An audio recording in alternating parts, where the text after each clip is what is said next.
ஒரு மனிதனின் பிறப்பு, வாழ்க்கை, இறப்பு இவை மூன்றுமே ஒரு முடிவற்ற சுழற்சி போலதான். ஆனால் அந்த சுழற்சியிலிருந்து வெளியேற ஒரு வழி இருக்கிறதா? பழங்காலத்தில் நம் முன்னோர்கள் சொன்னார்கள், அந்த வழி காசியில் தொடங்கும். இந்த வீடியோவில் நாம் பார்க்க போகிறோம் காசியின் ஆன்மீக முக்கியத்துவம். புராணங்கள் என்ன சொல்கின்றன? மனித மனம் ஏன் அந்த ஊருக்கு போகிறது? இறுதிக்கால பயணத்திற்கு ஏன் இது தேவையானது? காசி ஆன்மாவின் விடுதலைக்கான கதவு. காசி என்ற பெயருக்கே ஒளியூட்டும் சக்தி இருக்கிறது. இந்த நகரம் பேனாரஸ், வாரணாசி, மோக்ஷபுரி என பல பெயர்களால் அழைக்கப்படுகிறது. இந்த நகரத்தில் இறந்தால் சிவபெருமான் நமக்கு தாரணி மந்திரம் சொல்வார் என்று நம்பப்படுகிறது. அந்த மந்திரம் உயிர் வெளியேறும் அந்த நிமிடத்தில் ஆன்மாவை புனிதமாக்கும் என புராணங்கள் கூறுகின்றன. விசேஷமாக காசியில் மணிகர்ணிகா காட் அருகே உயிர்விட்டு போனால் அது பரம மோட்சமாகும் என்பதே நம்பிக்கை. புராணங்களில் காசியின் இடம். ஸ்கந்த புராணம், வாரணாசியில் சிவபெருமான் ஜெபிக்கும் தாரணி மந்திரம் ஆன்மாவை மீட்டுவிடும். பத்ம புராணம், காசி நகரத்தின் நிலத்திலே தெய்வீக சக்தி நிலைத்துள்ளது. மகா சிவபுராணம், இங்கு இறப்பது பிறவியை முற்றிலும் நிறுத்தும். இந்த புராணங்கள் வெறும் கதைகள் அல்ல, அவை நம்மை ஒரு ஆழமான உண்மைக்குள் அழைத்துச் செல்கின்றன.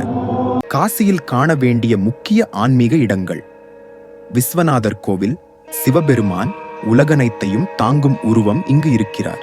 தரிசனத்திற்கு நிமிடங்கள் தேவைப்படலாம், ஆன்மாவுக்கோ ஆயுளோடு சித்தி கிடைக்கும். அன்னபூரணி அம்மன், வாழ்க்கையின் கடைசி காலத்தில் நாம் தேடுவது அன்னை கருணைதான். கங்கை நதி, ஒரு முறை கங்கையில் நீர் தொட வாழ்க்கையின் தூசுகள் கழுவப்படும். அந்த நீரில் நீராடும் தருணம் சத்துவம் நிறைந்த ஞாபகம். மணிகர்ணிகா காட், இங்கு இறந்து சாம்பலாகும் உடல், ஆன்மாவுக்கு ஒரே ஒரு சஞ்சாரம், சிவனிடம். தசாஸ்வமேத காட், தினமும் நடைபெறும் ஆரத்தி கடைசி வேளையிலும் பிரார்த்தனை செய்யும் வாய்ப்பு. மனித ரீதியான ஆன்மீக தேடல். வாழ்க்கையின் கடைசி கட்டத்தில் மனிதன் எதை தேடுகிறான்? அமைதி, மன்னிப்பு, ஆன்மீக நிம்மதி, பயத்தை மறைக்கும் நம்பிக்கை. இந்த அனைத்தையும் ஒரே இடத்தில் உணர முடியும் என்றால் அதுதான் காசி. இங்கே வந்த மனிதர்கள் வேறு மனநிலையோடு புறப்படுகிறார்கள்.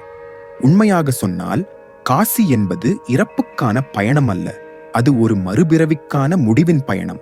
முடிவு ஆன்மாவுக்கான அழைப்பு.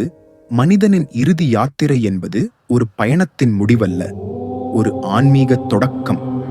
காசி என்பது ஒரு நகரம் அல்ல, அது ஒரு அழைப்பு. அழைக்கப்படும் நபர் அந்த அழைப்பை உணர்ந்தால் அந்த அனுபவம் அவரது வாழ்க்கையை மாறாக ஆக்கும்.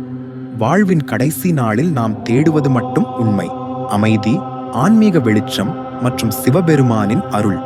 ஓம் நம சிவாய. காசியில் மூச்சும் விடாமல் மோட்சம் பெற வேண்டும் என்று எண்ணுகிறீர்களா? அப்படியானால் இந்த ஆன்மீக சேனலை இப்போதே சப்ஸ்கிரைப் பண்ணுங்க.